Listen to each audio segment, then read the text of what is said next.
Hey everyone, we are gathered here today to discuss our new project for the upcoming resumption of face-to-face classes. We are conducting this meet to design a low-cost PPE for students and teachers. Our table is open for suggestions about what subtopics shall we consider now. I think it's appropriate just to discuss what will be the components of the PPE. Louis' proposal should definitely be included, but also if we have the things that comprise the PPE, we should also think about what materials should these things be made of. In connection with what Charlotte said about the materials, there are certain factors that we should also think about.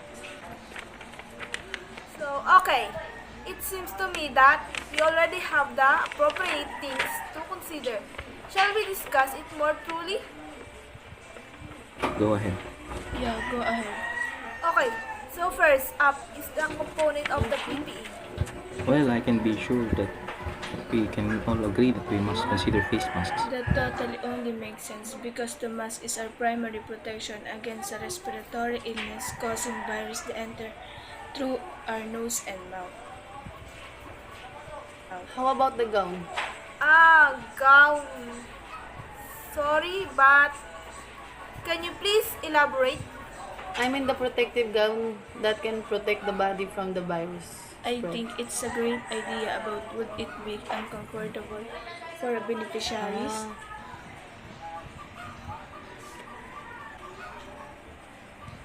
We can make it comfortable Okay, by gown designing is it added for appropriately teachers only. for the How personal about only. your thoughts on gloves? Gloves should be a part of this because it can be a reminder for the student or teacher to not touch his or her face. That is actually a great point. Gloves added. How about Shurag, guys? I am sorry, but I have to disagree for the reason that I think Shurag is unnecessary because our beneficiaries would not go anywhere else, right? As an alternative, we can assemble a tray with disinfecting agents in it that they can step on to disinfect their souls. The idea was well stated, but the latter sounds unreasonable at this time because that doesn't sound like a PPE. I can agree to Marielle, so Shurag is excluded. We already have a mask, gown, gloves. Shall we consider a face shield as another protection for the entire face?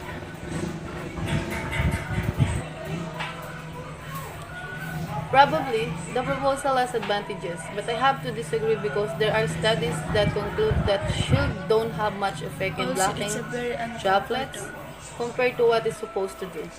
Face shield is not added. So, is that all? Do you think we shouldn't consider giving them a portable hand sanitizer? We should. It's a necessary item to be held because it can maintain the cleanliness of the hands. Face shield is not added. So, is that all?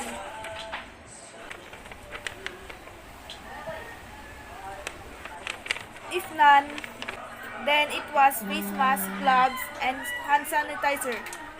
What materials of the component should we consider? Sorry to interrupt you, but I think we should first set a guideline so that we can be guided. Okay, thank you. I did not notice I was wrong until you said that. And so, we must first distinguish what factors we consider before going to the materials. Well, since the materials must be low cost, we should look for accessible materials without neglecting the quality of the materials and the product. Indeed, in addition to quality, maybe we can consider the durability and effectiveness of the materials. We should also consider the health standard as well as the consumer being comfortable with it. And because this pandemic is said to be a revenge of nature, we must learn our lesson, and so we must protect it. Hence, I suggest we must consider being eco-friendly. We had a good rally of connected ideas, and it now seems to me again that we already have all. So, let's talk about designing now, shall we? Yes, yes. Now, Yes, we can yes. discuss the last subtopic, which is about the materials. So, where should we start? Except the hand sanitizer. All of the components can be made with fabric. So I recommend let us repurpose old cloths and make it the primary material for this project. That makes sense. It would not only be cheaper, but Yes, yes. it would also be beneficial to the environment because it can reuse. But we must still make our product with high quality, Yes, of yes. course. We can actually achieve that in making our face mask by using 3 layers fabric, as per the recommendation of World Health Yes, Organization, wherein the inner layer is water absorbent, the middle layer is the filtering layer composed of non-woven materials, and a hydrophobic outer layer. And we can also put Gabi wax developed by a young Filipino researcher to enhance our product hydrophobicity. That sounds great. And we can actually apply that on other components. Speaking of other components, how about the gown for the faculty? Given that we have a wax to apply and old clothes as our base. Gowns can be made of cotton. It should fully cover the torso, fit comfortably over the body, and have long sleeves that fit snugly at the wrist. I think there is nothing more to dispute at this point about that. Because that sounds very comfortable. Okay, now our thoughts about gloves. We can use thin stretchable fabric.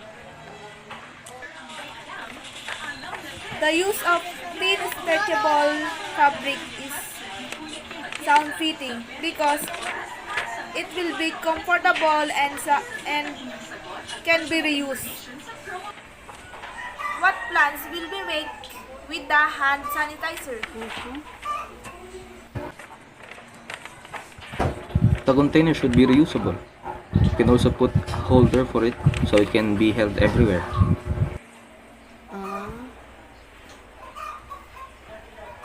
Those are great ideas.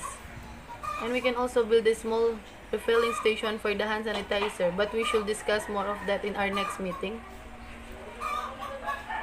Speaking of the next meet, That sounds we great. shall end this And we can with a actually apply summary. that on other components. Your contributions to our discussions were very helpful.